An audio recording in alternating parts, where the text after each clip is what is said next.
Hey you guys, welcome to my channel. Life Speaking Food, good food for every soul and a word for every heart. Hey, I'm Chef Dolores, and today we're going to be making one of my favorite desserts. Just one of them. It is purple velvet cake. Yes.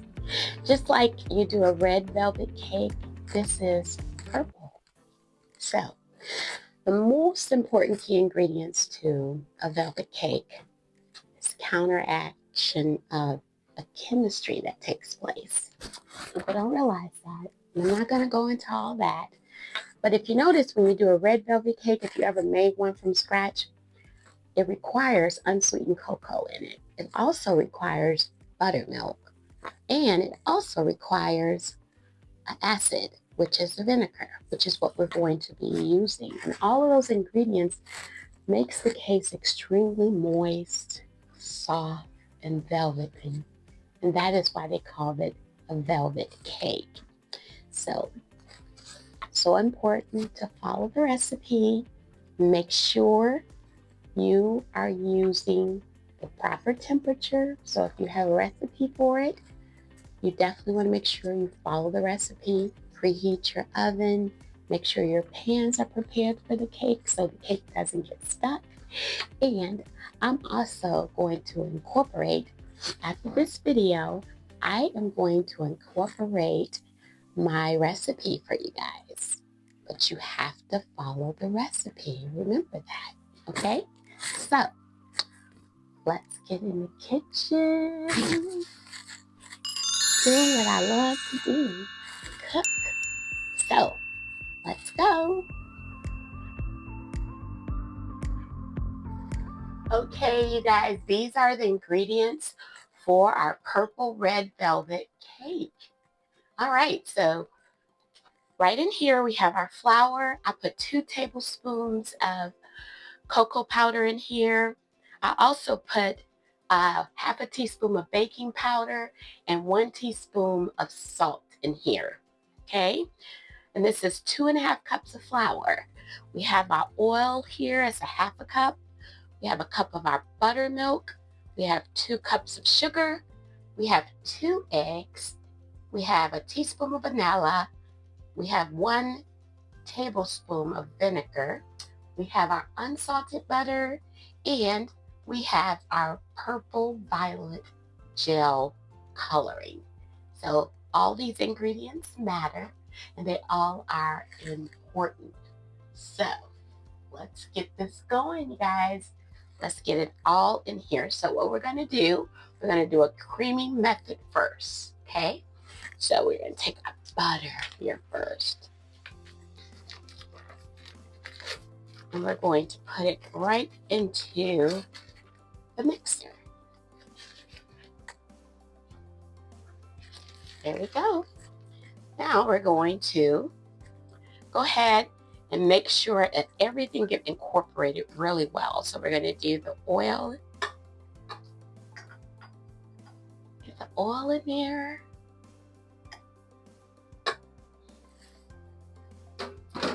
Now we're going to go ahead and add our 2 cups of sugar. Now, this is going to mix for at least 3 minutes. It's very important, you guys, to make sure that your mixing, your creaming method becomes one. So you don't see the separation of each ingredient. So that is very important. So we're going to go ahead and get this turned on here so you guys can see the mixing method. And this is called a creaming method. So let's get this raised up here. There we go. And you don't need to have it on long and high speed. Just let it mix for like 3 minutes. And that is what we're going to do. So let this mix for a while, and then we'll add our eggs one at a time. So let's start this mixing process. Stand by. Okay. You guys probably can hear me. I'm going to get a little louder. So if you look how it all has become one, that is the method you want to get. So I'm going to turn it down just a little. Now I'm going to add one egg at a time. Just one.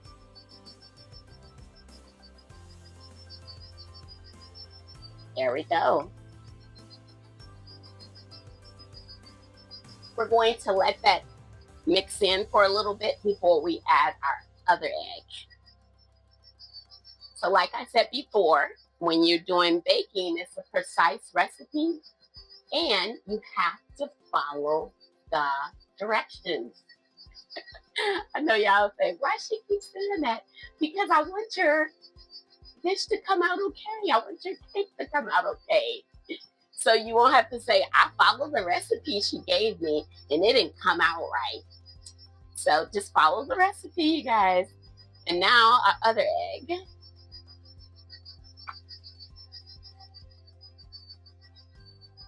I always keep my favorite little spatula here I have. We're going to get that incorporated. I'm going to bring up the speed a little bit. You guys, it is so creamy. It's called a creamy method when you're baking a cake. They do have some type of recipes you can do also where everything is all in one pot. So I'm going to take my buttermilk here, give it a stir.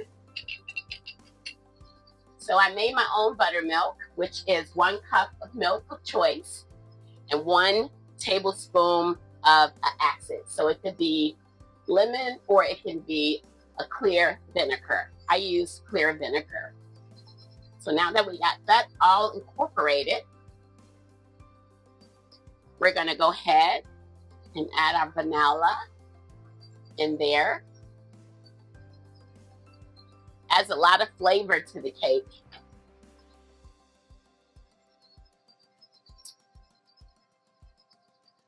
Very important part. All of these ingredients matter because it plays a major role in the cake.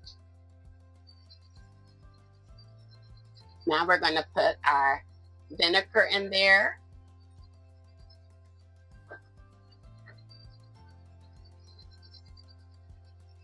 Y'all doing okay today? Good. Hope so. All right, so let's slow our speed down.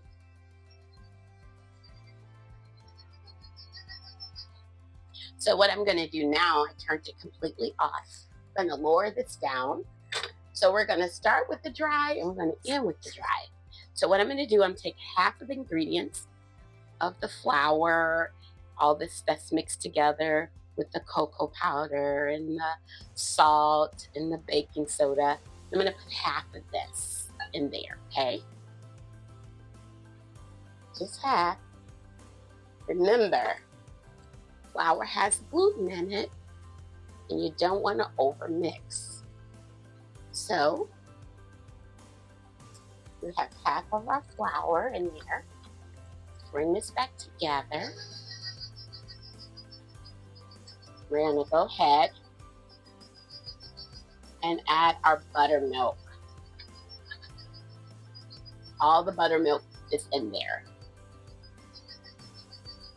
We don't want to overmix, so we're going to stop it right there. I'm going to lower this down,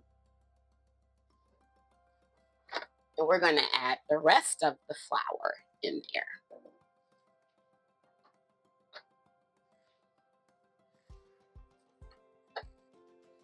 You don't want to add all the flour at one time because your chance of releasing gluten and making the cake not moist, it would not be good. It won't taste moist. It'll be pretty tough, so you don't want that. Wish I could pull this back, but I don't want to. I'm just going to go ahead and get all that rest of the ingredients in here. There we go.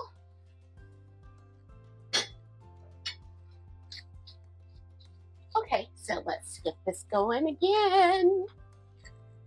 You guys will see this all come together right away because I'm a big believer in making sure I don't overmix. So now I'm going to get my gel here. Probably should have took that out. So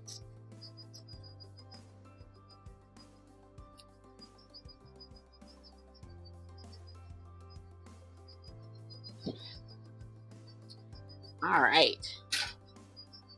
Now we're gonna put like a tablespoon in there. I'm not gonna measure. Just gonna guess at that one. And that's pretty much all I want to do for that. So you can add more depending on the outcome. I wouldn't go over a teaspoon. So we'll stop it from there. And I'm going to continue to mix and fold so I don't overmix. So let's get that going, you guys. Stand by. Okay, you guys. So took it off the kitchen mixer and I'm doing it now. I'm doing what I'm calling a folding method because I do not want to overmix, but I want to make sure that I get the purple incorporated. That's the look I'm looking for. I wouldn't go over a teaspoon if you're going to add coloring, and make sure it's a gel. And we're going to use that same gel to make our icing. I don't know, what would y'all call this? A purple rain cake? I don't know if I'll call it a purple rain cake. So I'm looking at my color right now, you guys. And I actually want to go ahead and add some more because I'm looking for a dark purple effect. So if a recipe says to you a teaspoon of food coloring, just don't go over that. And just to be precise, you can always have it in the actual teaspoon. The reason I don't feel that you should go over it, because it'll take away the texture of the cake. So just follow the directions. And this, you guys, look at that. It's all coming together. I want to make sure I get the bottom, and you see how I'm folding here. And if you see, I don't know if you can see, but it's very airy. It looks so good. I'm going to put this in my oven on 350. And we're going to cook it between 25-30 minutes. Always go with the least number. The reason why I say that, because everyone's oven cooks different. So just keep an eye on it. And that doesn't mean open and close the oven. That's not what that means. That means go with the lesser time and check it. How I check my cakes to see if they're done, when they start to come and detach itself from around the cake pan. And then I'll put my hand in there, just the palm, and if it bounces back from the center of the cake, I know that it is ready. Some people, they do like a toothpick or a fork. I don't do neither. I don't want the cake to decrease. That makes sense. It's almost like if you're popping something and you're slowly letting the air out.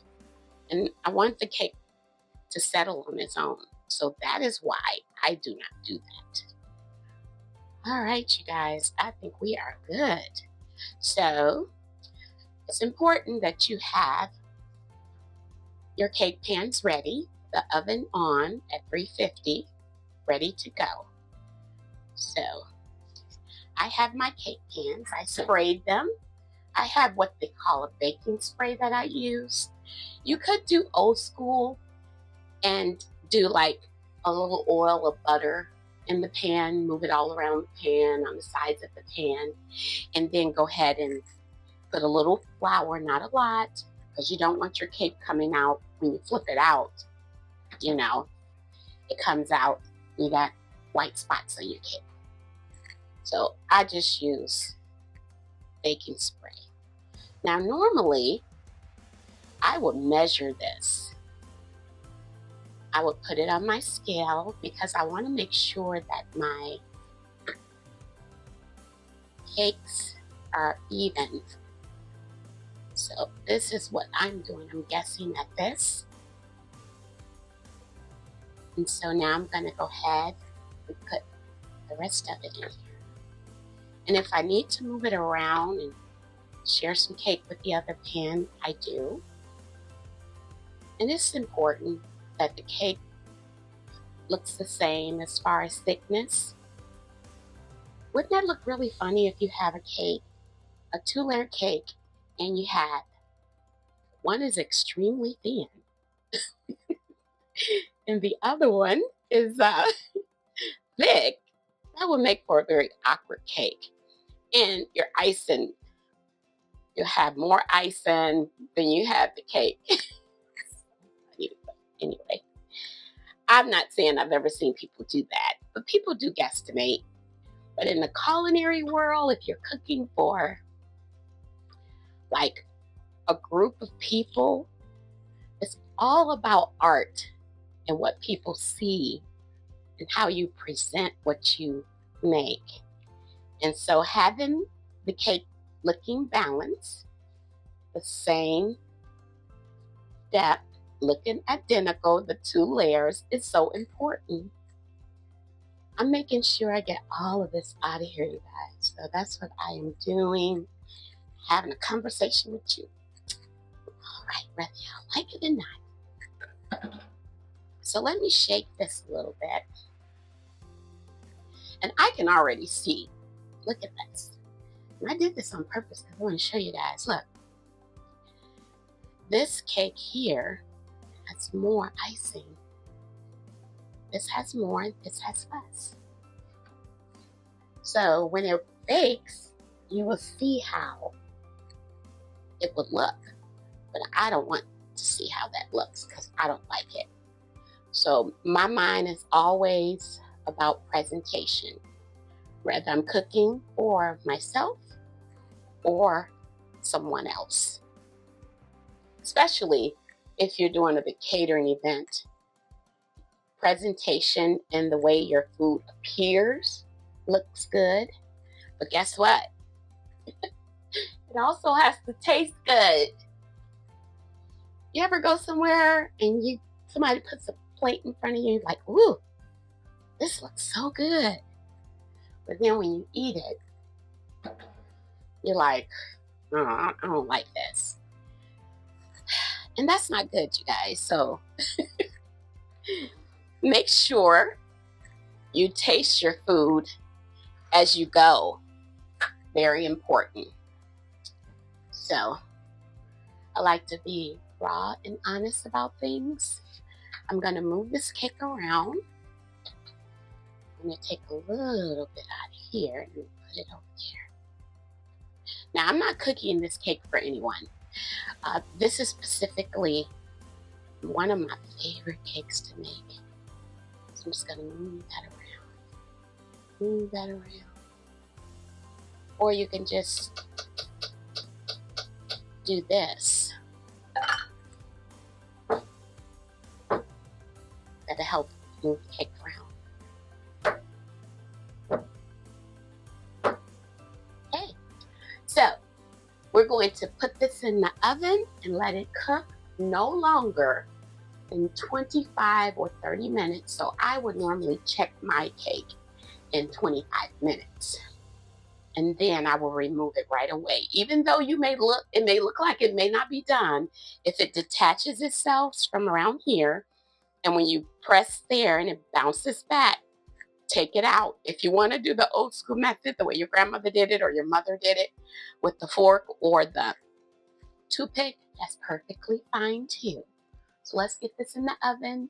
We will go from there. But before I do that too, I want to tell you guys, when we take this out, we're going to let it sit in the pan for 10 minutes on a cooling rack before we attempt to remove it. So that's important. All right, let's go.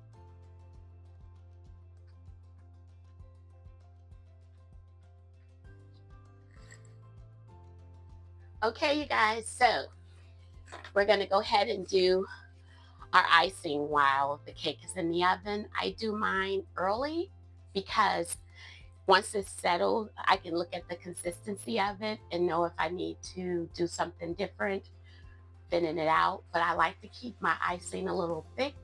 It's better to start your icing off thick, and then if you need to thin it out, and then you do it thin. So it's a very simple recipe. It's a cream cheese, and this time I'm using my whisk, okay? We have our vanilla extract, that is a tablespoon. We have 5 cups of powdered sugar, and we have two sticks of butter, but you can see I cut them in half, and we have 2 8 ounces of cream cheese. I don't lose light cream cheese or any of that. I like all the fat in there to bring the icing together. Normally I would sift this, but I'm not sifting this. I'm using a mix this here, a whisk. So what I'm going to do, I'm going to let this go for a long time. I could be doing anything else around the house besides this, but that is what we're going to do now. So first thing we're going to do is put some of our ingredients in here. Butter. And I want the butter to kind of do some things on its own first before I incorporate the cream cheese. And I did not let my butter get room temperature either. So we're going to go ahead and put this under here. I never do that with my butter sometimes because the machine creates the energy and eventually it's going to make the butter nice and smooth. It just takes a little longer. So we're going to go ahead and turn that on. I want to just kind of break that up a little bit before I add the cream cheese, and it will get caught in that little inside of the whisk. And that's what I want. So I'm going to go a little louder here.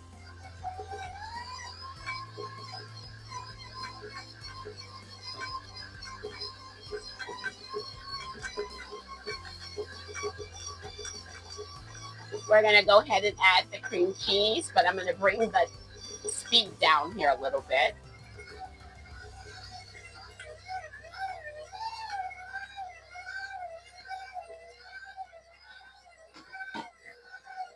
Y'all hear it struggling, like saying, "What are you doing? What are you doing, Taz?" Anyway, dropping the other one in there.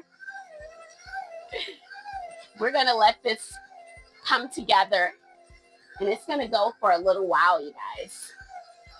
So once I get that where I want it to be, we will go from there. I'm not going to add my vanilla extract yet until this kind of comes together. Let me increase the speed a little bit.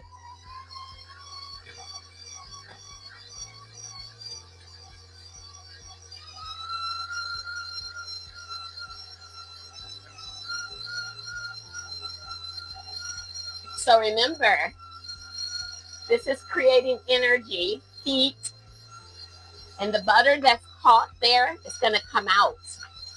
And that's exactly what it's doing right now. It's coming out of that little safe haven inside the whisk. So it's coming together. So you guys can see it. Now I'm going to go ahead and add the vanilla.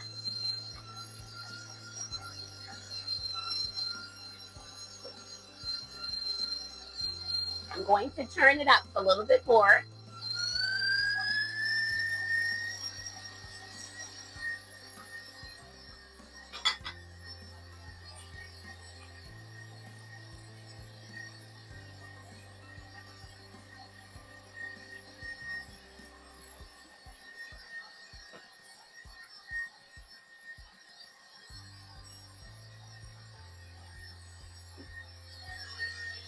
Okay.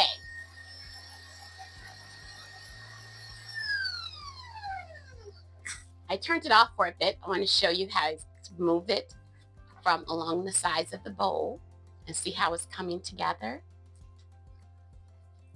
So if I want the whisk to make sure it gets at the bottom, what I do, if you have a KitchenAid, I would say invest in one, is I unhook it a little so it can go all the way down to the bottom there. We're going to let it go a little bit longer.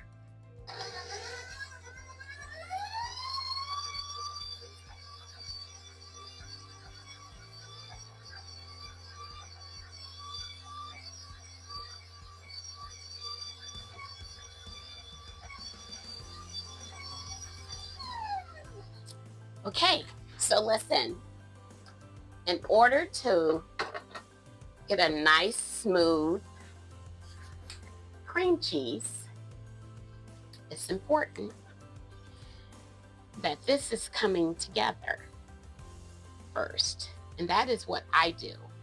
Now, everyone does theirs different, and that's fine, but the reason also why I didn't let my butter get room temperature, because I want my icing to start off getting thick quicker. And if you let your butter sits out and it gets room temperature, depending on your house too, or if it's in the winter months and you have heat on in your house, and then now you have your mixer going, creating heat, and it's going to melt quicker, and then you really won't have the consistency that you want right away. So for me, I'm real anal about making my cream cheese or any icing, and the best time to bake is really early in the morning. So some people would add this in spurts. I'm not. I'm adding the whole thing. So, that's just me. I know some people probably saying she shouldn't have did that. And then the ones who really don't cook's like, oh, okay, that's what I like. Just do it all in. Just get it in there. So now what I want to do, I kind of like covering the butter and get it kind of mixed into here before I put it back under the mixer. And it is a reason behind that as well. Don't want any lumps. Now, if you get lumps and you want to get rid of your lumps, you can add some heavy cream or just a little milk. Just a little, like, let me say, a half a teaspoon, just to be safe first and see what it looks like. So now we have that in there. Now we're going to put it back into here. Get it going. The rest of the butter that was still attached to the whisk will definitely come undone as well. So I'm not going to have this video going the whole time so you guys can see and hear all this noise about this mixing situation. So my goal is to mix this for at least 5 minutes or 4. And if you notice, when I turned it on, I didn't turn it on high, because now if I would have done that, you would have had all the powdered sugar just flying all over the place. And we don't want that, you guys. So this is going to go for like 5 minutes. I like to have things covering my counter too. That's important. I don't like a lot of mess. I like to clean as I go. So we're going to go ahead and let this continue struggling. I'm going to turn it up a little bit.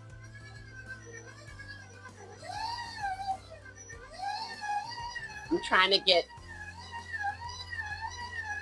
the powdered sugar from along the side to come a little undone. And then I will let it go from there. So you guys let this go for a little bit, and then we will come back and add our coloring. Okay, you guys, it's coming together. Okay, you guys, so I put the food coloring in there. And it's a gel, so that's important. use a gel. Add a little bit more. And it's really to your eye or what you're trying to accomplish. 2 different shades of purple is what I'm trying to accomplish in comparison to the cake. And when I put the cake together, it's a work of art, depending on what you're trying to do with your final appearance. Okay, so we're going to let that go a little bit longer because we want the lumps to be removed. And if I need to add a little heavy cream, I will. Or if you have just a little milk, start off with a half teaspoon and then go from there. All right, you guys, stand by. Okay, you guys, the icing is done, and you also see how the cake detached itself from outside.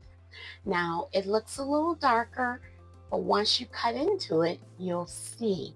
So we're gonna let these cool down for 10 minutes in the pan, and once they cool down, we're gonna remove them, and we're going to put them on a cake board and let them cool even longer.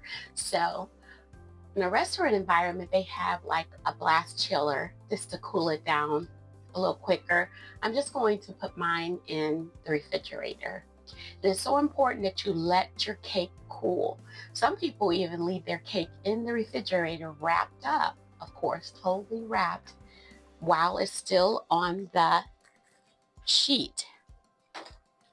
But they do remove it from the pan.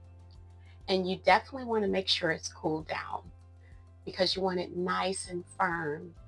And once you get ready to dress it, it's solid. It's not hot. Icing's not melting in certain spots. So don't rush this process. It's so important to let this cool down. I let my icing sit for a while because, like I said before, I want to see if it gets thicker. Do it needs to be a little bit more stuff added? And then that way I can manipulate it then. Okay, so let's get this out of the pan when it's time. We'll let it cool down, and then we will go from there. You guys stand by.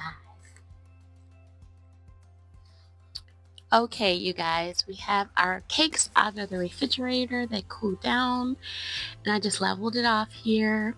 I just use a bread cutter to level it off. Those are the crumbs that I got from around the cake. We can use those if we like. I may use them, I may not. So these are the tools that we're going to use to icing the cake, okay? So it's very important to get your cake leveled off. That is so important. So it'll sit well, it'll sit flat. So we have to make sure we get all these nice little crunchy ends off the side. See how I went around here? And then I could use a bread cutter just to kind of shave off a little bit more here, all around there. But this tool that I have here in my hand is not a bread cutter. So I'm just going to pull away just a little bit so I can show you guys that crunchy hard part too. You can really use these to taste when you cut that little piece off, to taste your cake, or you can just put it there and we can add it to our crumbs if we want to use it. Have a pan at the bottom so you're going to make a lot of mess, and make sure you get all the loose crumbs from around the side here. So we're going to get ready to ice in this. So let's grab this, and I'm going to put it in the center of the cake. And you guys are not going to see me do the entire cake. That'll take up so much time because it depends on my creativity flow. So here we go, right in the center. Just going to spread it just a little bit and just take a cake turner. So if you guys don't have one of these, I would say invest in one. So we want to make sure that the icing is nice and even around the cake. I don't like my icing in the middle too thick, but I just wanted to show the separation.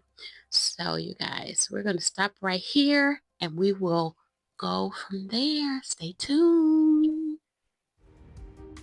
Okay, you guys, we are all done with the cake. I had some leftover white icing that I keep, and it wasn't expired, so I had to make the cake pop out a little bit. So that is what I did.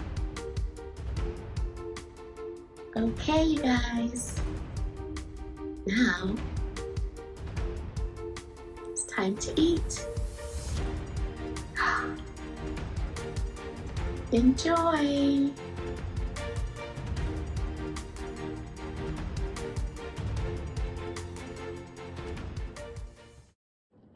Breathing is the most powerful supernatural experience all of us encounter every day we awake, because it's the borrowed breath of God.